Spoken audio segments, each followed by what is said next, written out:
What's going on, guys? Brian here from Alive and Stone. So I want to do something a little bit different with you guys that I've wanted to do for a while, and kind of like make this like vlog series where I just like sit in the car and just kind of like take off the makeup and the clothes and just kind of just sit knee to knee with you guys and just talk about stuff, you know, and just kind of connect with you guys and let you know a little bit more about me. And you know, I guess we can call it sessions in the car with Brian or something like that, or I don't know, maybe one of my bandmates will come join me in the morning or something like that and come sit in the car and just vibe with you guys. But you know, when I think about my favorite artists and what I would want them to do, you know, this is one of the things I would have loved, is just listening to him in a car talk about life. And this is a video I've probably wanted to make for a pretty long time, with, you know, the way things have been going the past couple of years. And so the first episode of this series is going to be called What About AI? What are my predictions with AI? What do I think is going to happen? What do I think the future of the music business is going to be, right? You know, what do I think, right? So the short answer, if you don't really want to listen to the video and you just want to go, the short answer for me is I don't think AI is going to, I think AI is probably going to have more of an impact of good than bad. And I don't think a lot of people are going to agree with this ethos, and you guys can feel free to say whatever you want in the comments and you know, just give your opinions. I'd love to hear them. But for me, I think AI is going to do a lot of positive things for the music industry, and here's why I think that. So I think the first question to ask is like, what makes music like resonant? Like, what makes music, well, not that, but what makes music cathartic and special, right? It's the emotional resonance in it. It's when an artist can feel an emotion and be able to completely convey that emotion in a song, right? No matter if they're playing guitar, bass, drums. That's what makes a great band, is when all of the musicians can serve a piece of music and give the emotion, you know, and make that they want to feel, and make the listener, and in turn make the listener feel that, right? And so as musicians, we make music to feel what we want to feel, and that's the only way to make other people feel what we're feeling, right? You know, the idea is that you don't want to make music that you think other people are going to like. You make what you're going to like, right? And that's where the connection exists. And if you think about it, you know, we're already at a point, right, with music, like for example, especially in my genre, we've been pushed to a point where production and just technology has taken us to a place where music has gotten what I would say is less human than it's ever been. And what I mean is like, you know, the invention of auto-tune, editing things to where they're smack on the grid, right?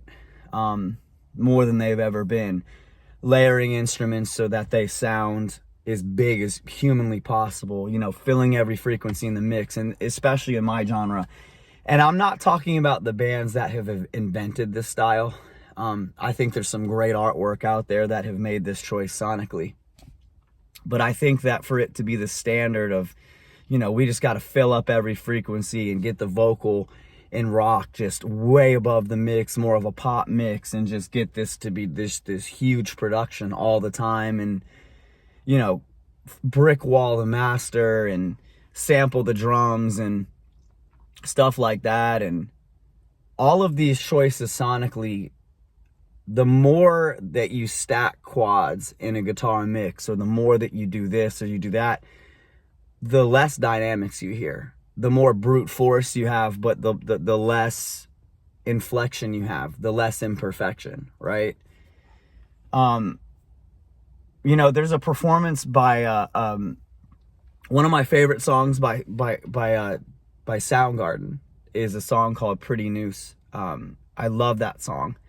And I'll never forget the first time that I remember being on Kazaa and Napster or whatever, and yeah, I'm guilty of that. And when I was like 11 or 12 years old, searching for live footage of my favorite bands, and remember seeing a performance of Chris Cornell playing with Soundgarden in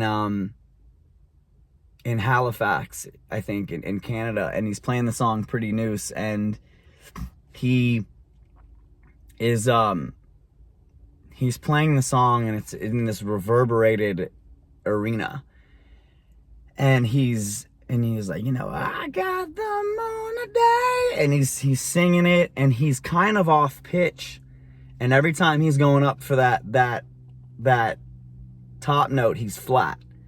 But there's something about it that I love about it. And there's something about it that just like, it's so powerful and raw, and like he's not perfectly on pitch at all. And like it just sounds so good and so real and just so reckless. And you don't know why you love it, but you just do. And it's that's kind of where I kind of look at music, and kind of start to understand that like we've been so obsessed with perfection that we're pushing our music into a territory where it's becoming less human. And I think rock and metal, and I can speak for other genres, but mostly rock and metal is become an arms race genre, as we say it has. It's who's got the biggest mix, who's got the best producer, things like that. And I think that's kind of what's making us guilty of having a lot of things that sound the same. And I know that's been a big problem in the music industry, but AI loves an arms race because AI is really good at perfection and overdoing things. And I feel like we've gotten to that point. And I feel like AI is going to have a very easy time making that kind of music, right? And so when a pendulum gets pushed in a certain direction, right, the only opposite is for it to go, like, for example, a lot of the music industry and a lot of what fans listen to, you don't know what they like. They don't know what they like. They just like it. You can't tell someone why they feel something. They're just like, I don't know why I like this, but I do. And it's like, that's kind of the point that I'm getting at, is that like, I think we're going to get pushed in a direction with AI where it's just like, it's going to be so saturated and have so much just perfect music that people are just going to be like, oh, this was really, I think AI is going to have its novelty. I think it's going to come out. I think it's going to be flooded with people making perfect, just over the top fucking music. But what I do think is people are going to be like, yeah, it was really cool for a while, but like, I don't know why I'm not that into it. But there's this other band that just like, I don't know.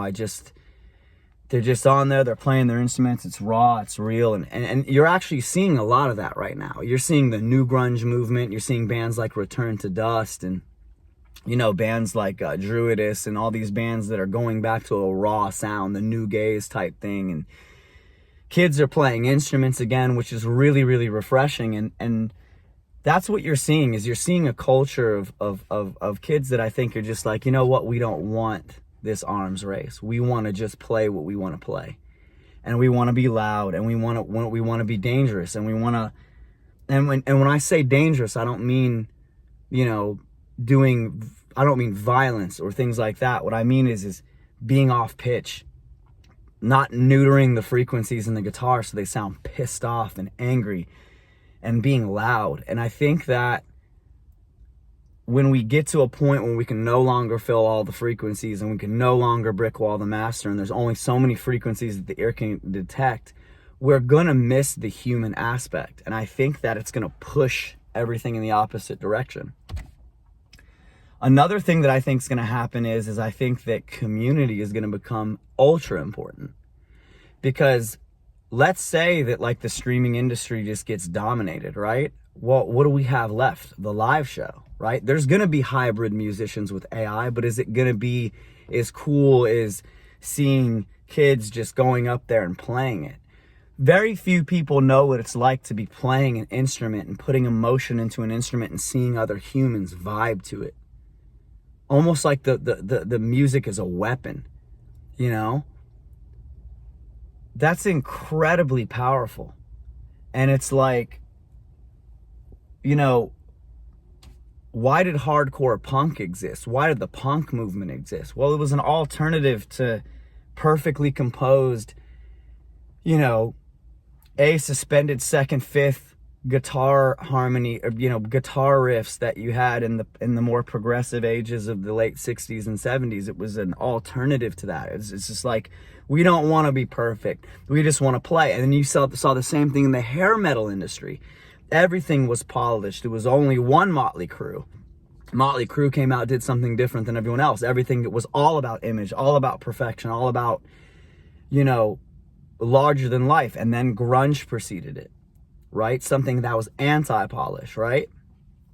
So I think that with community, the live show is going to become more important than ever, because it may be the only way that we experience music in its rawest form, its most human form. You might even see artists going back to tape, you know, one take performances, which takes a lot of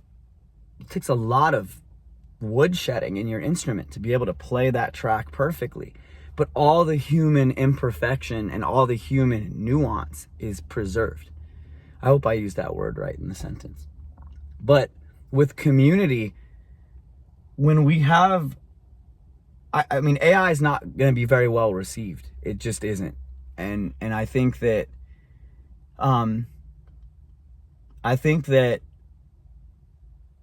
if we all have a common enemy, which is AI, the community is going to lift up each other and have one common enemy, instead of trying to compete with everybody, which is what's going on right now.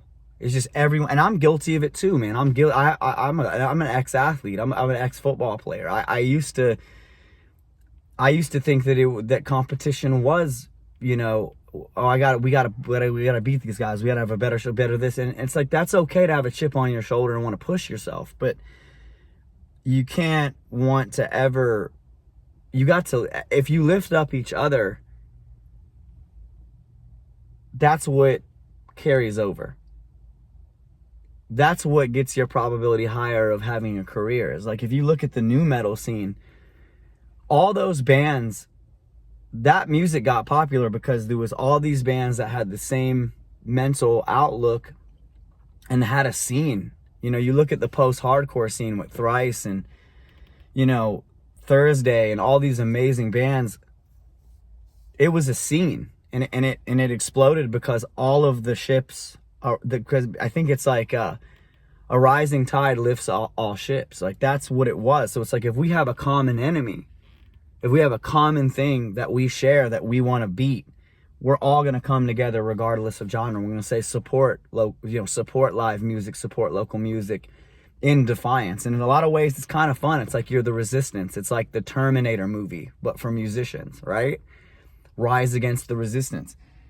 And, you know, I think that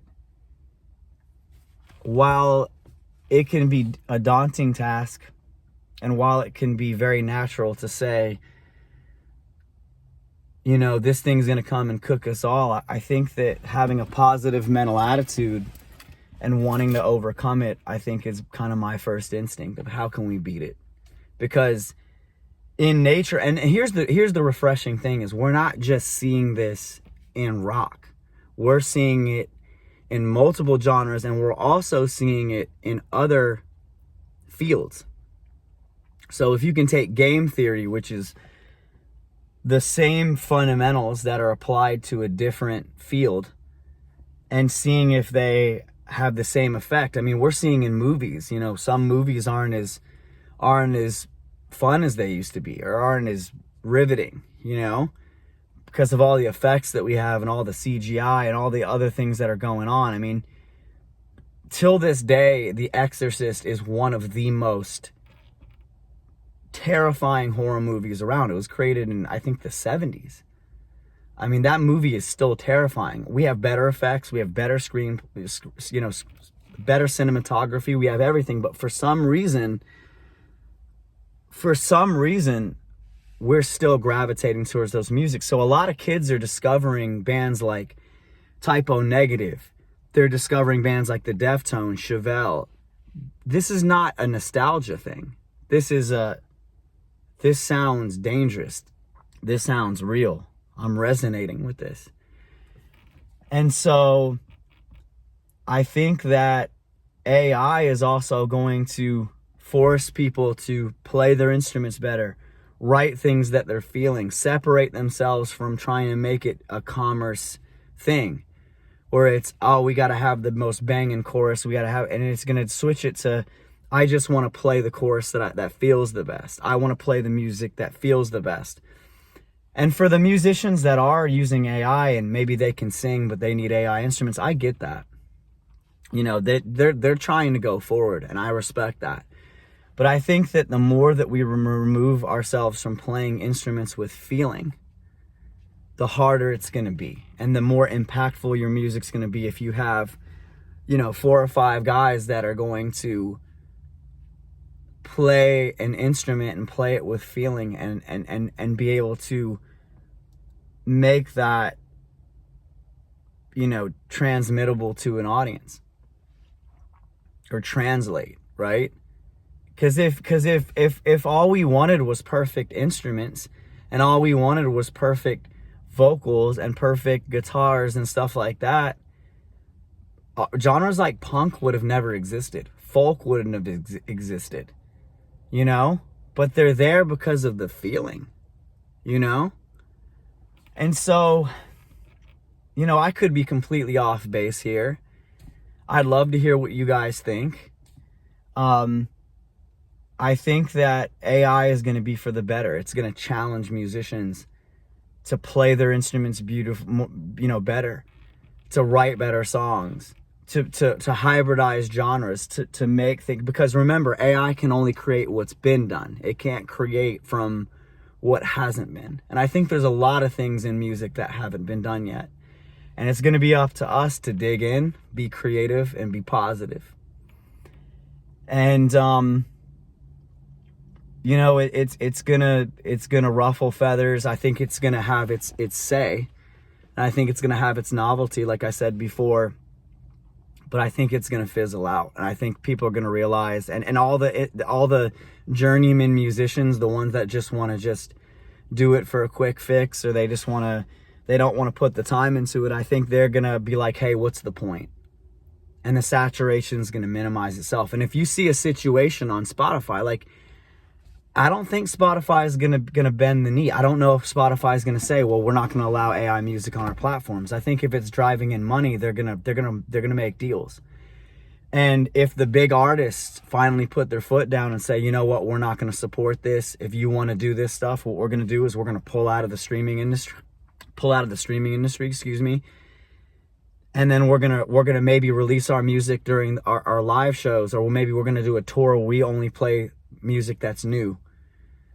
Maybe we'll go back to CDs again. Maybe the music industry might go back to CDs, physical copies, in ways that people can only hear it in its organic state before it goes out into the world and gets pirated or whatever, you know?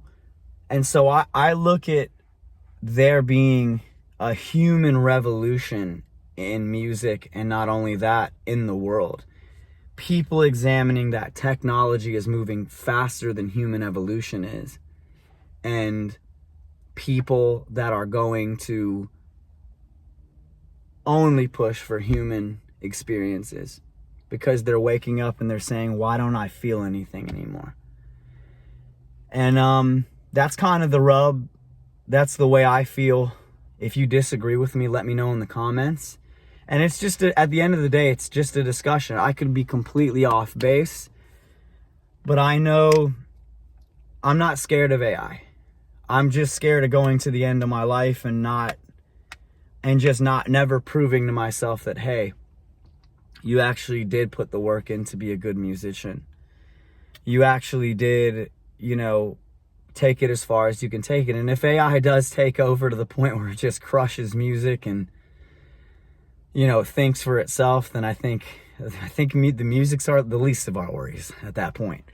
So let me know in the comments what you think. I hope you guys enjoyed this series, and I'm going to do a lot more of these things where I just sit and talk with you. And for the people that enjoy this and the fans that enjoy this is for you. It's not to go viral. It's not to just bleed into the social media rat race. It's just to level with you guys and just talk. So hopefully you guys enjoyed this. We got new music coming out all year, and it's going to be exciting. And with the new stuff, we're pushing. We've always been in a direction that really is pushing in a more human direction.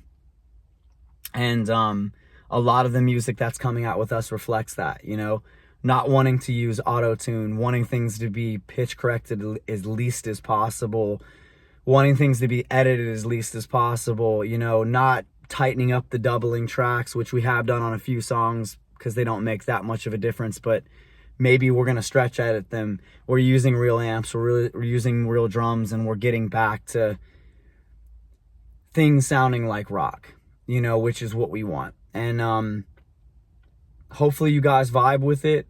It's whatever. And hopefully you enjoyed this discussion. Stay rocking and keep listening and keep having fun.